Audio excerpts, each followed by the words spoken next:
ધોરણ 9 વિષય સંસ્કૃત. આગળના લેક્ચરમાં આપણે ગદ્ય 2 છે કુલસ્ય આચાર તેનો સ્વાધ્યાય આપણે શીખી ગયા છીએ. આજના લેક્ચરમાં આપણે ગદ્ય 3 પરમ નિધાનમ. પરમ એટલે કે ઉત્તમ અને નિધાનમ એટલે કે ખજાનો, એટલે કે ઉત્તમમાં ઉત્તમ ખજાનો. તો ચાલો આપણે પહેલા પ્રસ્તાવના જોઈ લઈએ, ત્યાર પછી હું તમને શબ્દાર્થ લખાવી દઈશ અને એનો ફોટો પણ તમને મોકલી દઈશ, એટલે તમને જો કદાચ બોર્ડમાં ઝાંખું દેખાવાનો પ્રોબ્લેમ આવતો હોય તો હવે એ પ્રોબ્લેમ નહીં આવે. ચાલો જોઈએ. ઈસવીસનની 11મી સદીમાં માલવ પ્રદેશ એટલે કે હાલનો આપણો મધ્યપ્રદેશ માં રાજા ભોજ થઈ ગયા. એટલે કે ઈસવીસનની 11મી સદીમાં. કેટલામી સદીમાં? તો કે 11મી સદીમાં માલવ પ્રદેશ એટલે કે હાલનો આપણો મધ્યપ્રદેશ તેમાં રાજા ભોજ થઈ ગયા. ધારાનગરીમાં રહીને રાજા ભોજે તે સમયે જેવી કીર્તિ પ્રાપ્ત કરી હતી તેવી આજે પણ છે. એટલે કે ધારાનગરીમાં તો ભોજ રાજા છે એ કયા નગરના રાજા હતા? તો કે ધારાનગરીના રાજા હતા. અને રાજા ભોજે તે સમય માટે કે 11મી સદીમાં જ્યારે તેઓ ધારાનગરી પર શાસન કરતા હતા ત્યારે તેણે જેવી કીર્તિ પ્રાપ્ત કરી હતી, એટલે કે તેની નામના હતી, ખ્યાતનામ હતા, એટલે કે પ્રખ્યાત હતા, તેવી કીર્તિ આજે પણ અકબંધ છે. એટલે કે જેવી કીર્તિ એ સમયમાં હતી ને આજે પણ રાજા ભોજની કીર્તિ આજના સમયમાં પણ એવી ને એવી જ છે. એમની સુંદર રાજ્ય વ્યવસ્થા, જટિલ પ્રસંગોમાં પણ ન્યાય આપવાની કુશળતા તથા વિદ્વાનોની ગુણવત્તાની પરખ વિશેની કેટલીક રમૂજી કથાઓ આજે લોકમાં પ્રચલિત છે. એટલે કે શા માટેની કીર્તિ જેવી પહેલાના સમયમાં હતી એવી આજે પણ છે? તો તેનું માટેના ખાસ કારણો છે. કયા કયા કારણો? તો કે એમની સુંદર રાજ્ય વ્યવસ્થા, એટલે કે રાજ્ય ચલાવવાની જે વ્યવસ્થા હતી તે એકદમ સરસ હતી કે જેનો કોઈ પણ એનો વિરોધ ન કરી શકે. સમજ પડી કે એટલી મસ્ત સુવ્યવસ્થિત રાજ્ય વ્યવસ્થા હતી. બીજું તો કે જટિલ પ્રસંગોમાં પણ ન્યાય આપવાની કુશળતા, એટલે કે ગમે એવી મુશ્કેલી હોય, પ્રશ્ન ગમે એવો પણ મુશ્કેલ હોય તો તેને પણ વ્યવસ્થિત અને સારી રીતે સોલ્વ કરી દેતા. અને કેવી રીતે? તો કે સામેવાળા જે બે વ્યક્તિ હોય, એક અપરાધી પક્ષવાળો અને એક નિર્દોષ પક્ષવાળો, તો બેમાંથી એકને પણ એવું ન લાગે કે મારી સાથે અન્યાય થયો છે. એ રીતે જટિલમાં જટિલ પ્રશ્ન હોય તો તેનું પણ કુશળતાપૂર્વક સમાધાન તેઓ કરી શકતા હતા. એવી એનામાં કુશળતા હતી. તથા વિદ્વાનોની ગુણવત્તાની પરખ, એટલે કે વિદ્વાન લોકો હોય, પંડિત લોકો હોય કે જે એમ કહેતા હોય કે મારી પાસે વિશેષ જ્ઞાન છે કે એવું જ્ઞાન કોઈની પાસે નથી, તો એવા વિદ્વાન લોકો હોય તો તેને પણ પરખવાની એની પાસે કુશળતા હતી, શક્તિ હતી, ગુણવત્તા હતી. કેટલી રમૂજી કથાઓ, એટલે કે તેની રમૂજી કથાઓ છે તે આજે પણ લોકોમાં પ્રચલિત છે. સમજ પડી ગઈ? ચાલો આગળ જોઈએ. આવી કથાઓનો સંસ્કૃતમાં રચાયેલો એક સંગ્રહ ભોજ પ્રબંધો ના નામે જાણીતો છે. એટલે કે આવી રમૂજ કથાઓ છે તેનો સંસ્કૃતમાં એક ગ્રંથ રચાયેલો છે અને એ ગ્રંથનું નામ શું છે? તો કે ભોજ પ્રબંધો. ભોજ પ્રબંધ નામનો ગ્રંથ જે છે એ ગ્રંથમાં રાજા ભોજે વિદ્વાનોની ગુણવત્તાની પરખ વિશેની કેટલીક રમૂજી ઘટનાઓ છે, રમૂજી કથાઓ છે તે આ ગ્રંથમાં વર્ણવાયેલી છે. સમજ પડી ગઈ? ચાલો જોવો. એમ પછી આમાં રાજા ભોજને કેન્દ્રમાં રાખીને અનેક ઘટનાઓ વર્ણવવામાં આવી છે. એટલે કે શેમાં? તો કે ભોજ પ્રબંધ નામનો જે ગ્રંથ છે એમાં રાજા ભોજને કેન્દ્રમાં રાખીને અનેક ઘટનાઓ વર્ણવાયેલી છે, જેમાં કાવ્યાત્મક ચમત્કૃતિઓ ધરાવતા અનેક પદ્યોનો સમાવેશ થાય છે. એટલે કે આ ગ્રંથ છે તેમાં કાવ્યાત્મક એટલે કે ગદ્ય સ્વરૂપે નહીં પરંતુ પદ્ય સ્વરૂપે, શ્લોકના સ્વરૂપમાં અનેક પદ્યોનો સમાવેશ થાય છે. એટલે કે કાવ્યના સ્વરૂપમાં જે પદ્ય પંક્તિઓ હોય તેની ચમત્કૃતિઓ ધરાવતા અને એવા શ્લોકો રચાયેલા છે, રચના કરવામાં આવી છે. જો આ ઉપરાંત જુદા જુદા સમયગાળામાં અનેક સંસ્કૃત કવિઓએ પોતાની વાતને પ્રસ્તુત કરવા માટે માટે રાજા ભોજને પાત્ર તરીકે સ્વીકાર્યા છે. હવે જો આ ઉપરાંત આના સિવાય કે તે સમયમાં ભોજ પ્રબંધ નામના ગ્રંથની રચના કરી હતી અને એમાં રાજા ભોજને કેન્દ્રમાં રાખ્યા હતા. અને આ સિવાય જુદા જુદા સમયગાળામાં એટલે કે અલગ અલગ 11મી સદી હોય પછી 12મી 13મી 14મી એવી રીતે અલગ અલગ સમયગાળો હતો ત્યારે અનેક સંસ્કૃત કવિઓએ પોતાના ગ્રંથોમાં રચનાઓમાં અલગ અલગ વાતોને પ્રસ્તુત કરવા માટે એટલે કે બીજાને કહેવા માટે દર્શાવવા માટે રાજા ભોજને પાત્ર તરીકે સ્વીકારેલા છે. ભોજને લક્ષ્ય બનાવીને રચાયેલી આવી જ એક સંવાદાત્મક કથા અહીં પ્રસ્તુત છે. એટલે કે રાજા ભોજને લક્ષ્યમાં રાખીને અહીં એટલે કે આ ગદ્ય પાઠમાં આપણને એક વાર્તા કહેવામાં આવી છે. રાજા ભોજ અને યુવાન પંડિતના આ સંવાદમાં એક કરતા બીજા પદાર્થોની શક્તિમત્તાને ઉપસાવવાનો ઉપક્રમ છે. એટલે કે રાજા ભોજ અને એક યુવાન પંડિત છે એ બંને વચ્ચે જે સંવાદ થાય છે તે સંવાદમાં એક વસ્તુ છે બીજી વસ્તુ કરતા ચડિયાતી છે અને બીજી વસ્તુ છે ત્રીજી વસ્તુ કરતા ચડિયાતી છે એવું દર્શાવતો ઉપક્રમ અહીંયા દર્શાવવામાં આવેલો છે. ક્રમશઃ આગળ વધતો આ સંવાદ છેવટે સંતોષની વાત આવવાથી અટકી જાય છે. એટલે કે રાજા ભોજ અને યુવાન પંડિત છે તેની વચ્ચેનો જે આ સંવાદ છે તે ક્યાં અટકી જાય છે તો કે સંતોષ પામવાની વાત આવે છે ત્યાં આ સંવાદ અટકી જાય છે. આમ આ સંવાદ સંતોષનું મહત્વ આકારી આપે છે. એટલે કે જે આપણે અહીંયા ગદ્ય આપેલું છે તે ગદ્ય સંતોષનું મહત્વ અટકાવી આકારી આપે છે. એટલે કે સંતોષ મળી જાય તો માણસને બીજું કંઈ પણ જોઈતું નથી એવું અહીંયા આપણને દર્શાવે છે. આ પાઠનો અભ્યાસ કરતી વખતે આપણે કેટલી બાબતોનું ધ્યાન રાખવાનું છે તો કે ક્રિયા અને કર્તૃકારકના સમન્વયની વ્યવસ્થાને સમજવાની છે. સમજ પડી? ક્રિયા અને કર્તૃકારક સમન્વયની વ્યવસ્થાને આપણે સમજવાની છે અને વિવિધ વિભક્તિમાં નામરૂપો કેવો ફેરફાર લે છે અને ક્રિયાપદોના રૂપો કેવા હોય છે તેનો પણ અહીં અભ્યાસ કરવાનો છે. સમજ પડી ગઈ? કર્તૃકારક અને ક્રિયા આ બંનેનો સમન્વય છે એ શીખવાનો છે. બીજું વિભક્તિના રૂપોનો અભ્યાસ કરવાનો છે અને વિભક્તિ બદલે તો નામ રૂપમાં કેવો ફેરફાર થાય ને એ પણ આપણે આ ગદ્યમાં શીખવાનું છે. સમજ પડી ગઈ? ચાલો હવે આપણે આ ગદ્ય છે તેના શબ્દાર્થ લખાવી દઉં છું ત્યાર પછી હું તમને ભાષાંતર સમજાવું. ચાલો જુઓ. નૃપતિ રાજા, વિદ્યાપ્રિય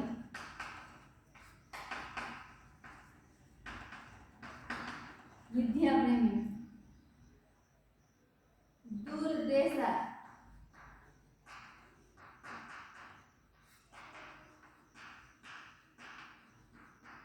એટલે દૂર દેશથી, આગચ્છતિ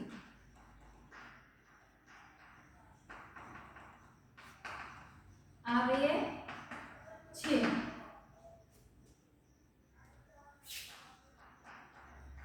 પ્રાસાદસ્ય એટલે ઝરૂખામાંથી, બાલ્કની અત્યારે આપણે લેટેસ્ટમાં શું કહીએ છીએ બાલ્કની. સમજ પડી ગઈ? ચાલો એના પછી ઉપવિષ્ટ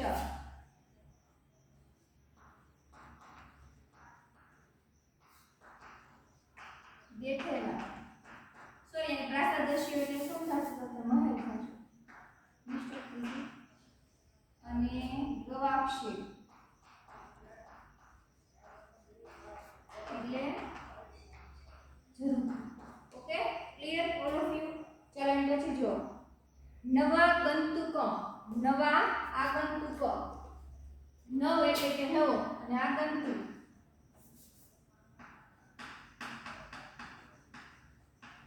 શું થશે તો કે આવેલા. સમજાય છે બધાને?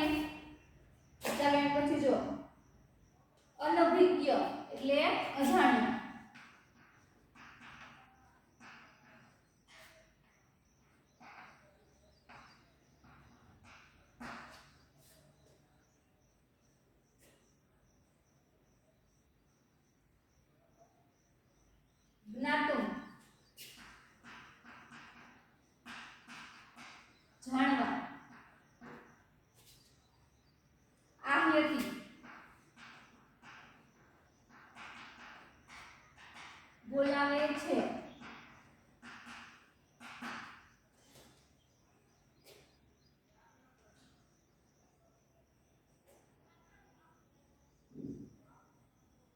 ઘટમંડી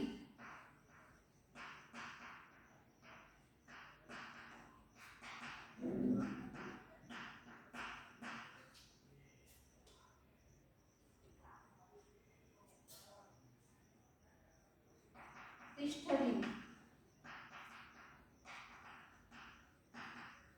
એટલે રહે છે. ઘટહ એટલે ઘડો અથવા તો માટી. સમજાયું?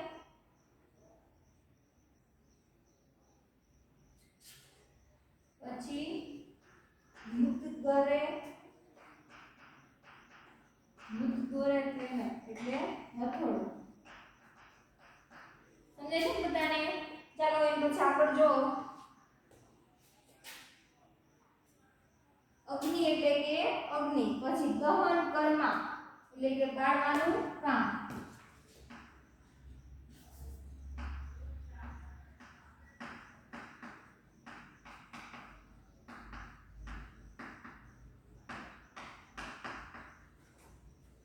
સમજાયું?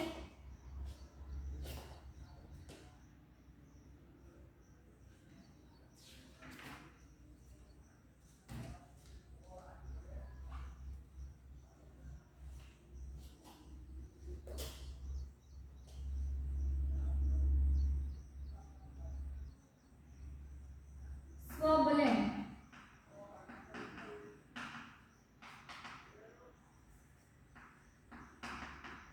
પોતાના બળથી.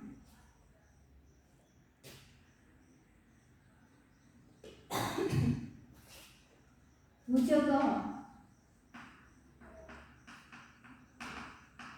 એટલે સાપ. ગરુડ એટલે કે ગરુડ. વર્ધયન આગળ વધારતા.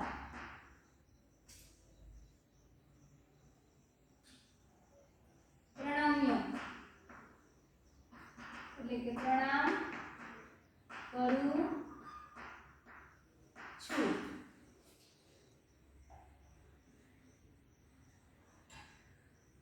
મસ્તકસ્ય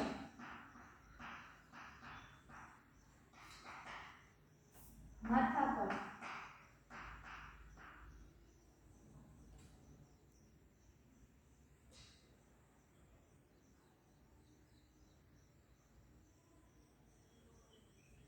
બંદી કેદી. સૂર્યાસ્ત કાલે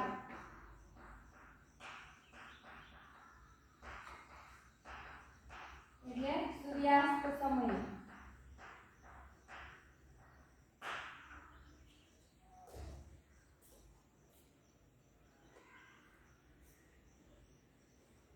ગ્રહિષ્યામિ એટલે કે ગ્રહણ કરીશ.